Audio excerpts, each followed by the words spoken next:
Vous écoutez le Flash Actu, issu de l'épisode S906 du podcast Faut pas pousser les ISO, diffusé le jeudi 17 octobre 2024.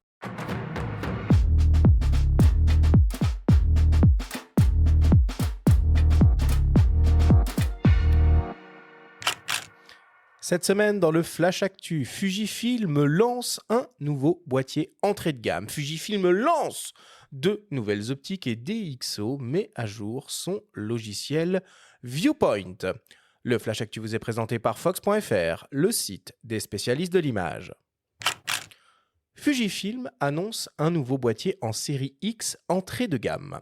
Il s'agit du XM5, un appareil qui s'adresse aussi bien aux photographes et vidéastes qui viennent du smartphone et qui veulent une première expérience avec l'univers de l'hybride, avec comme mot d'ordre simplicité, compacité et qualité.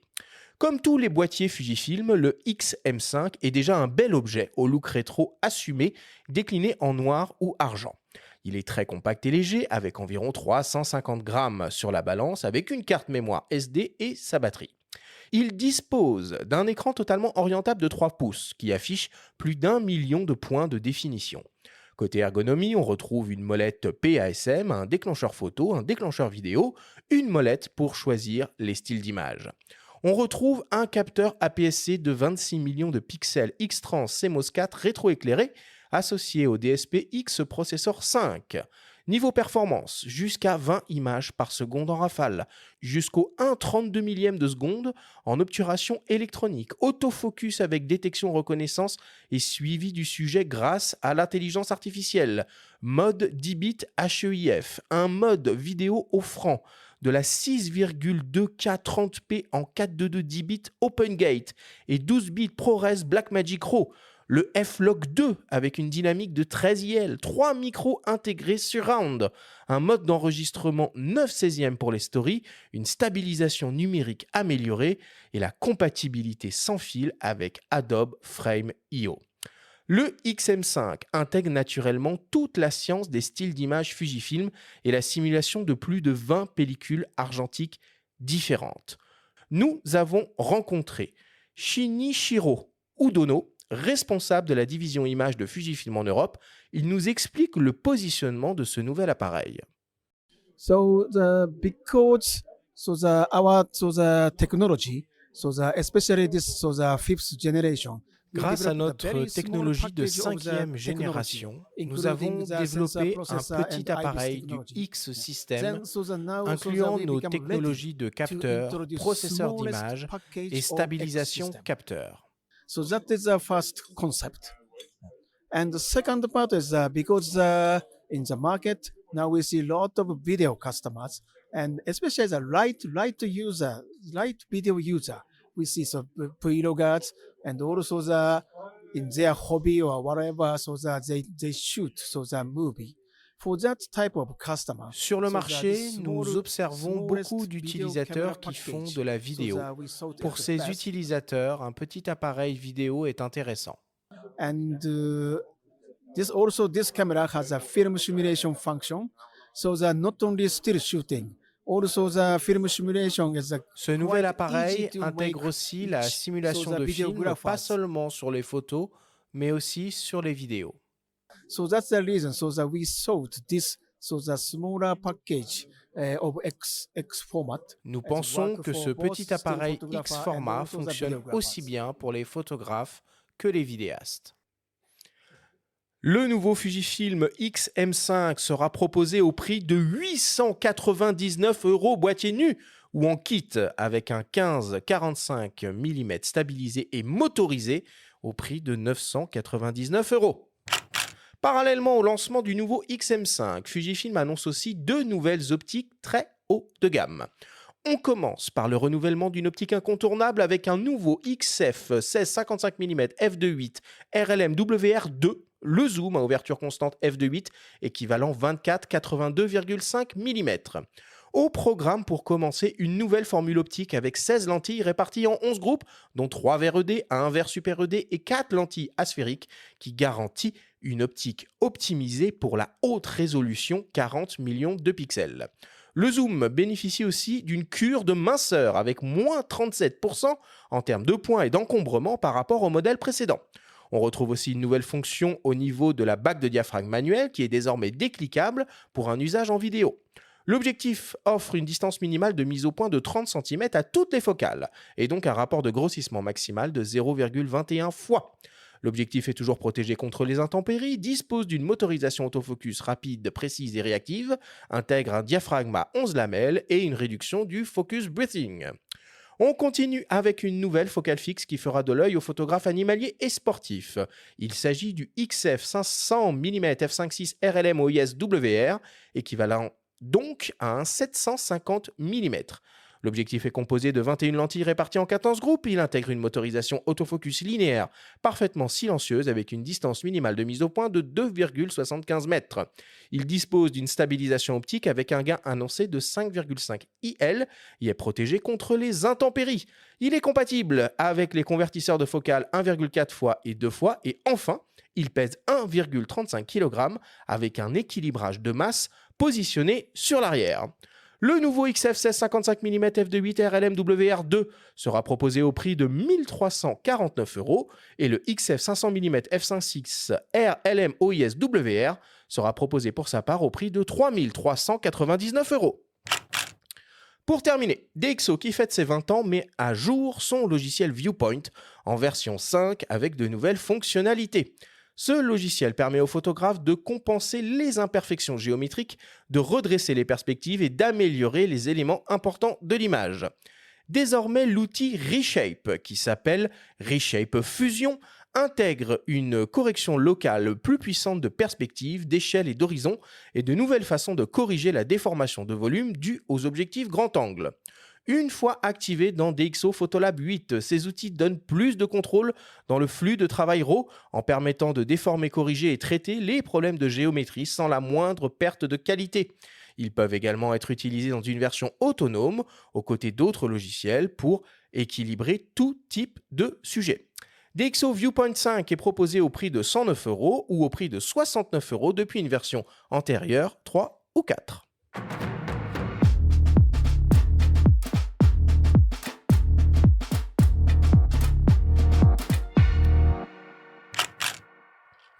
Voilà pour l'actualité cette semaine, 899 €, un boîtier flambant neuf aux spécifications loin d'être ridicule. Voilà une nouvelle qui me fait particulièrement plaisir, offerte par Fujifilm. Oui, ça devient rare, les produits d'entrée de gamme avec beaucoup de guillemets, parce qu'il n'y a plus vraiment d'entrée de gamme dans le secteur de la photo. Donc c'est un boîtier à moins de 1 000 €, mais bon, il n'y a pas de viseur, il faut le rappeler quand même. Donc c'est un positionnement aussi nouveau pour Fuji qui vient en fait concurrencer Sony avec la série des ZV. Donc c'est des appareils hybrides vraiment comme on l'a entendu dans le témoignage d'ailleurs. C'est que finalement c'est des boîtiers qui sont destinés aux vlogueurs avec un écran orientable sur le côté. Il y a 3 micros aussi sur le dessus. Il n'y a pas de bonnette fournie a priori, mais bon, peut-être qu'il y en aura des compatibles après. Donc un positionnement plus grand public, mais qui est intéressant quand même avec un processeur toute dernière génération, un capteur d'ancienne génération. C'est un mix intéressant qu'ils ont fait là. Je suis curieux de tester ce produit-là et c'est une bonne nouvelle. J'aimerais quand même plus insister sur les optiques aussi parce que la deuxième génération du 1655, elle était hyper attendue. Ça a commencé à dater. Le modèle est plus de 30% plus léger. Enfin, c'est assez impressionnant. On était à plus de 600 grammes. Là, on est à 400 et quelques. Ça, c'est un critère important aussi. Et puis l'arrivée du 500 mm en APS-C qui est en fait inspiré du 500 mm moyen format qu'a sorti système GFX, parce que je sais que le mot moyen format n'est pas forcément le plus adéquat. Il n'est pas souhaité par Fuji. Voilà. Donc respectons cela, mais la formule est inspirée du 500 mm GFX, donc évidemment les lentilles sont plus petites. Ça a l'air d'être une très belle bête avec les convertisseurs et ça ravira les amateurs de longue focale avec Montier qui arrive très bientôt. Toi, tu l'as testé le 500 mm GFX, Jean-Michel, et tu as l'occasion des fois de tester des produits en avant-première en tant que tout à fait. ambassadeur. Alors le 500 mm, c'est vrai que c'est une longue focale un peu inédite pour le système GFX. Je l'ai eu en main, j'ai fait déjà quelques séries d'images. On va dire ce qui est surtout impressionnant dans cette focale-là, c'est que pour pour un 500 mm, il est extrêmement compact. Alors sur le C'est GFX, ça fait un 396, je crois, enfin un 400 et proche quelques, d'un quoi. 400, mais Ouais. en fait, il est extrêmement compact, extrêmement léger. La qualité d'image est redoutable. C'est un excellent rapport, on va dire, focal, qualité d'image, comme toutes les optiques GFX fixes. Mais on voit effectivement, avec la sortie que j'ai découverte aussi hier, avec l'annonce du 500 mm pour la série X, on sent l'inspiration, on va dire, sur la ligne globale de l'objectif. Je pense que la formule optique doit être relativement proche. C'est le cas. C'est des focales qui sont très attendues. Moi, en paysage, effectivement, les longues focales, contrairement à ce qu'on pourrait imaginer, en fait, j'en utilise beaucoup. Les paysages lointains, c'est devenu quelque chose non pas de prépondérant, mais de complètement complémentaire et de très utile quand on fait des points de détail sur l'horizon, en montagne. Là, je reviens d'Écosse. J'ai utilisé beaucoup les longues focales pour aller chercher des détails, des arbres isolés ou simplement un effet de matière lointain qu'on peut pas, sur un sujet qu'on ne peut pas approcher ou pour lequel on n'a pas envie de déformer la perspective. Donc, ouais, c'est des optiques qui sont très attendues et qui sont vraiment très bienvenues. En tout cas, pour la série X, ça va vraiment ouvrir de nouveaux horizons pour les utilisateurs et ceux qui pratiquent la photographie animalière. Ça fait longtemps qu'on attend des focales fixes qui, optiquement, sont excellentes et puis qui vont vraiment permettre de répondre à la spécialisation attendue. Toi, en tant qu'ambassadeur, tu as accès du coup à certaines infos, parfois en amont ou certains produits. Bon, on peut voir une vidéo de toi au Portugal avec le GFX 100S Mark II, je crois. C'est tout à fait C'est ça. ça. Comment ça se passe? T'as ce petit côté geek en toi qui, quand il découvre un nouveau boîtier ou on lui confie, se dit waouh, génial, je suis privilégié. Comment ça se passe sur le terrain? Alors, le côté geek, je ne l'ai pas. Par contre, je sais ce que je cherche. Et quand Fuji m'annonce qu'il y a un nouveau boîtier qui va sortir dans la série GF, alors là, j'ai un petit sourire aux lèvres. Je dis, qu'est-ce qu'ils vont pouvoir apporter de nouveau? Et donc, du coup, j'ai eu la chance, effectivement, en début d'année, au mois de février, d'avoir en main pendant plus d'un mois le GFX 100S2. Du coup, en fait, le challenge, c'était, puisqu'ils m'ont proposé en fait de participer à la campagne de lancement de ce nouveau boîtier, qui pour moi était vraiment le boîtier ultime, le boîtier à la fois avec une très haute résolution, donc 100 millions de pixels, mais dans un format complètement réduit, et avec toutes les avancées technologiques à la fois dans le traitement de l'image, dans la qualité et la vélocité de l'autofocus, dans le nombre d'images secondes, donc la cadence de prise de vue. Et donc, je me suis dit, là, ils sont en train de proposer un boîtier qui répond à toutes les attentes de la nécessité d'avoir un boîtier très véloce, très réactif, couplé à une résolution qui aujourd'hui fait référence. Donc, je leur ai proposé de faire un reportage sur le Portugal, sur la Côte d'Argent.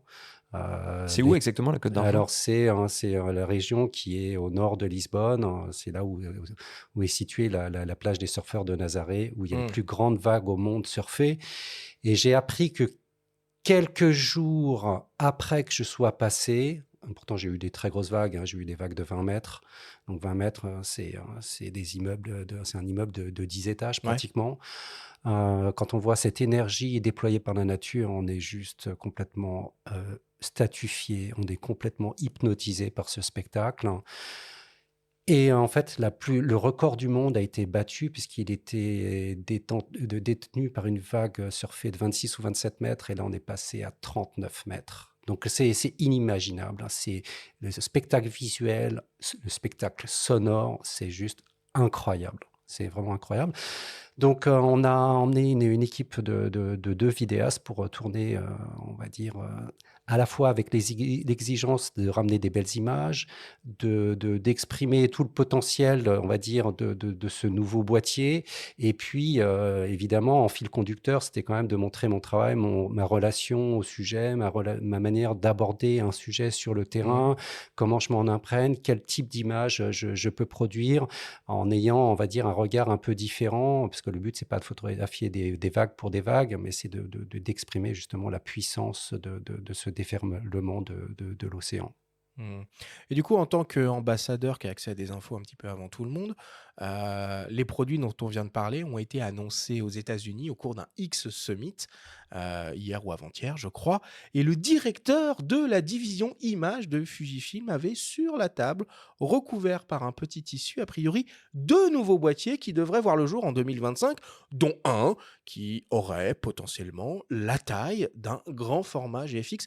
Jean-Michel, je sais que tu ne peux rien dire, mais est-ce que tu es au courant de quoi il s'agit ? Je ne sais absolument pas de quoi il s'agit.